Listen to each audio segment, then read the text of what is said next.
নমস্কার বন্ধুরা, পম্পার কিচেনে আপনাদের সকলকে স্বাগত। আজ আমি অপূর্ব স্বাদের একটা নাড়ুর রেসিপি শেয়ার করব। সামনেই তো লক্ষ্মী পুজো, আর লক্ষ্মী পুজো মানেই কিন্তু বাড়িতে বাড়িতে নারকেল নাড়ু বানানোর একটা রমরমা রয়েছে। তবে আজকে আমি যে নাড়ুটা বানাবো নারকেল দিয়ে নয়, বানাবো গোবিন্দভোগ চাল দিয়ে। একবার হলো একদম ইউনিক পদ্ধতিতে এই নাড়ুটা আমার মতো বানিয়ে দেখতে পারেন, অসাধারণ খেতে লাগে। একবার খেলে দেখবেন বারবার বানাবেন।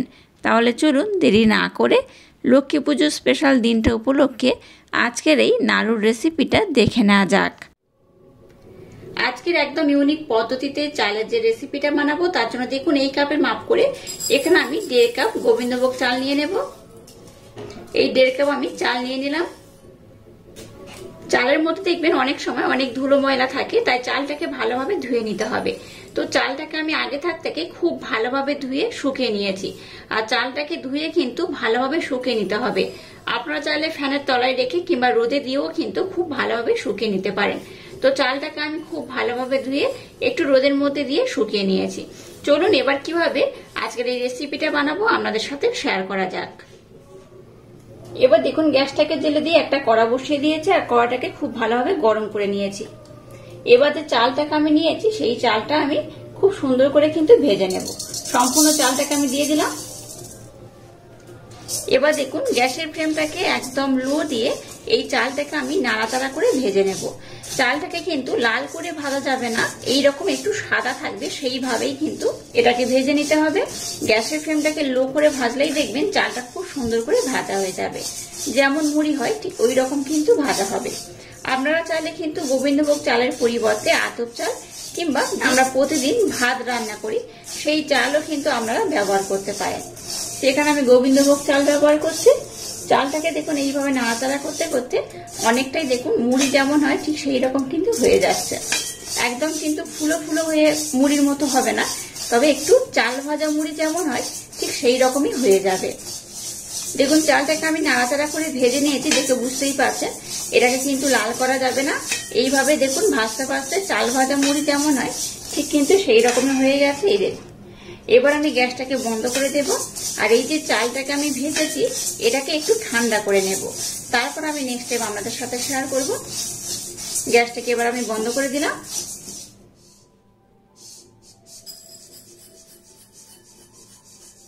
দেখলেন তো চালটাকে কত সুন্দর করে ভেজে নিয়েছি। আর চালটাকে ভাজার পর আমি কিন্তু একটু ভালোভাবে ঠান্ডা করে নিয়েছি। এবার একটা মিক্সির জার আমি নিয়ে নিয়েছি। এবার এই চালটাকে আমি মিক্সির জারের মধ্যে দিয়ে দেব। এবার এটাকে আমি ব্লেন্ড করে নেব, তবে একদম মিহি করে ব্লেন্ড করব না, একটু আধা আধা করে ব্লেন্ড করে নেব। তো এটা ব্লেন্ড করার পর আমি আপনাদের দেখিয়ে দেব এটা কিভাবে ব্লেন্ড করলে আজকের যে রেসিপিটা বানাবো একদম পারফেক্ট হবে। দেখুন এটাকে আমি খুব সুন্দর করে ব্লেন্ড করে নিয়েছি। এখানে আপনারা যখন হাত দেবেন বুঝতে পারবেন এটা কিন্তু একদম মিহি করে বা স্মুথ করে কিন্তু ব্লেন্ড করা হয়নি। একটু হাতের মধ্যে দেখবেন দানা দানা অংশ লাগছে। তো একটু দানা দানা অংশ থাকলে তাহলে কিন্তু আজকে যে রেসিপিটা বানাবো খেতে দুর্দান্ত লাগবে। তো চলুন এবার আমি নেক্সট স্টেপ আপনাদের সাথে শেয়ার করব।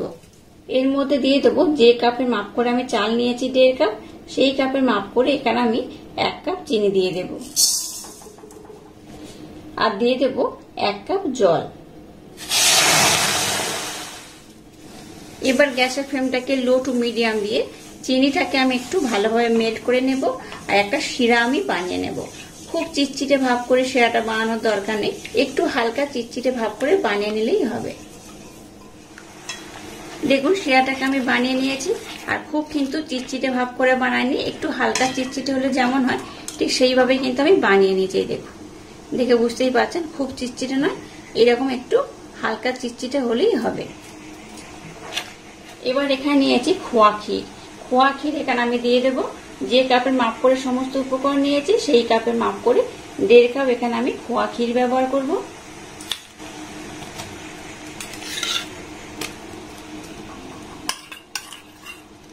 এই খোয়া ক্ষীরটাকে চিনি শিরার সাথে আমি ভালোভাবে কিন্তু এইভাবে নাড়াচাড়া করে নেব।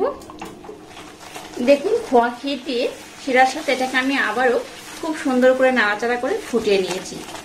আর দেখুন কতটা ঘন হয়ে গেছে, দেখে বুঝতেই পারছেন কতটা সুন্দর হয়েছে। এবার যে ভাজা চালটাকে আমি ব্লেন্ড করেছি সেটা এখানে দিয়ে দেব। একেবারে সবটা দিয়ে দিলাম। গ্যাসের ফ্লেমটাকে লো রেখে এবার সমস্ত উপকরণ খুব ভালোভাবে এইভাবে নাড়াচাড়া করে আমি কিন্তু একদম একটু টাইট করে একটা ডো যেমন হয় ঠিক সেইভাবে বানিয়ে নেব। আজকে আমি বানাচ্ছি মুড়ি দিয়ে নাড়ু। তো নাড়ু কিন্তু দারুণ খেতে লাগবে। সামনেই লক্ষ্মী পুজো, আর লক্ষ্মী পুজো স্পেশাল দিনটা উপলক্ষে এই নাড়ু কিন্তু আপনারা বানিয়ে নিতে পারবেন।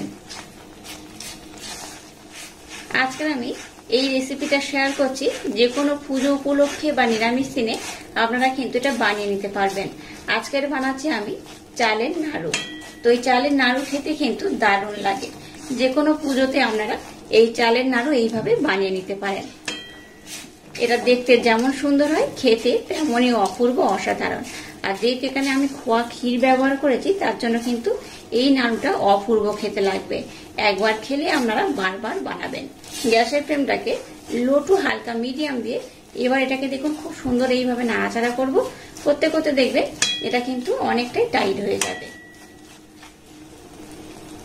এই পর্যায়ে এখানে 1 চামচ আমি এলাচ পাউডার দিয়ে দেবো, একদম অল্প করে। 4 চামচের 1 চামচ কিন্তু ব্যবহার করবেন না, অল্প করেই ব্যবহার করলে হবে। নাড়ুর পরিমাণটা আপনারা যে যতটা বানাবেন তার উপর ডিপেন্ড করেই কিন্তু এই এলাচ পাউডার ব্যবহার করবেন। আর মিষ্টির পরিমাণটাও কিন্তু আপনারা একটু কম বেশি করে বানাতে পারেন, তাতে করেও হবে। আমি এখানে কোনো রকম ঘির ব্যবহার করব না, আপনারা চাইলে কিন্তু এখানে একটু ঘির ব্যবহারও করতে পারেন। দেখুন মিশ্রণটাকে আমি অনেকটাই টাইট করে নিয়েছি। এটা ঠান্ডা হলে কিন্তু আর একটু টাইট হয়ে যাবে, তাই এটাকে আমি কিন্তু আর ঘন করব না বা আর টাইট করে জাল দেব না। এটা এইরকমই থাকবে।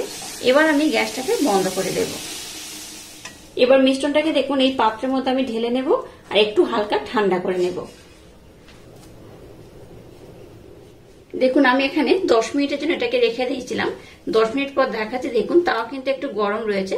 তো একটু হালকা গরম অবস্থায় কিন্তু এই নাড়ুগুলোকে বানিয়ে নেবেন, কারণ এই নাড়ুটা একদম যখন ঠান্ডা হয়ে যাবে তখন কিন্তু বেশ টাইট হয়ে যাবে, খেতেও কিন্তু খুব সুন্দর লাগবে। এবার এইভাবে এটাকে আমি খুব সুন্দর করে হাতের মধ্যে চাপ দিয়ে দিয়ে গোল করে নেব। আপনারা চাইলে কিন্তু একটু ছোট বড় করে বানাতে পারেন। আমি এইভাবে খুব ছোট নয় আবার খুব বড় নয়, এইভাবে মিডিয়াম করে বানিয়ে নেব। আর এইরকম দেখুন আমি মিষ্টি দোকানে যে কাগজ হয় সেগুলো নিয়ে নিয়েছি। এর মধ্যে এইভাবে আমি একটা করে নাড়ু দিয়ে দেব, তাতে করে দেখতে খুব ভালো লাগবে। একইভাবে এই মিশ্রণ দিয়ে যতগুলো নাড়ু হবে আমি ততগুলো নাড়ু বানিয়ে নেব।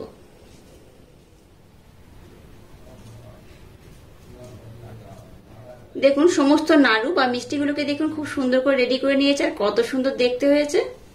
এবার এর উপরে একটা করে আমি কিশমিশ দিয়ে দেব। কিশমিশটা দিলে কি হবে, দেখতে খুব সুন্দর লাগবে। আপনারা চাইলে অন্যান্য কোনো ড্রাই ফ্রুট এর মধ্যে দিতে পারেন, তবে একটা করে কিশমিশ দিলে দেখতে কিন্তু বেশ লোভনীয় হয়। আর যত সুন্দর দেখতে লাগবে খাওয়ার খিদে কিন্তু ততটাই বেড়ে যায়। এইভাবে সবগুলো নাড়ুর উপরে একটা করে আমি কিশমিশ দিয়ে দেব। দেখলেন তো খোয়া ক্ষীর আর চাল দিয়ে কত সুন্দর একটা আমি নাড়ু বা মিষ্টি বানিয়ে নিয়েছি। এটা দেখতে যেমন সুন্দর, খেতে তেমনই অপূর্ব অসাধারণ। এইভাবে একবার হলেও ট্রাই করবেন, আশা করছি আপনাদের ভীষণ ভালো লাগবে। আর এই নাড়ুটা কিন্তু অবশ্যই একবার এই পুজোর সময় বানিয়ে নেবেন, অতিথি আপ্যায়নও করতে পারেন, আর পুজোর প্রসাদ হিসেবেও কিন্তু আপনারা এটা বানিয়ে নিতে পারেন। এটা অপূর্ব খেতে হয়। আর দেখুন দেখতে কত সুন্দর হয়েছে। এইভাবে যদি সুন্দর করে মিষ্টিটাকে একটু ডেকোরেশন করে নেন, তাতে করে কিন্তু খুব সুন্দরভাবে আপনারা অতিথিও আপ্যায়ন করতে পারবেন। আর এটা যেহেতু বেশ গরম রয়েছে একটু, তাই একটু নরম থাকবে। এটাকে একটু আপনারা 2 থেকে 3 ঘন্টার জন্য রেখে দেবেন, তাতে করে দেখবেন এটা বেশ কিন্তু টাইট হয়ে যাবে। আর একটু টাইট হলে কিন্তু এই নাড়ুটা খেতে বেশি ভালো লাগবে। আর বুঝতেই পাচ্ছেন চালের নাড়ু কিন্তু একটু টাইট হয়। তো এটা যেহেতু আমি সবে বানিয়েছি তাই একটু নরম, কিন্তু যখনই একটু রেখে দেবেন 2 থেকে 3 ঘন্টার জন্য, তখন দেখবেন এটা কিন্তু বেশ টাইট হয়ে যাবে। আর আজকের এই অপূর্ব স্বাদের নাড়ুর রেসিপিটা যদি আপনাদের ভালো লাগে তাহলে চ্যানেলটাকে লাইক, শেয়ার, কমেন্ট এবং সাবস্ক্রাইব করবেন, আর পাশে থাকা বেল আইকনটা প্রেস করে দেবেন। তাহলে টাটা, আবার দেখা হচ্ছে নতুন কোনো রেসিপি নিয়ে।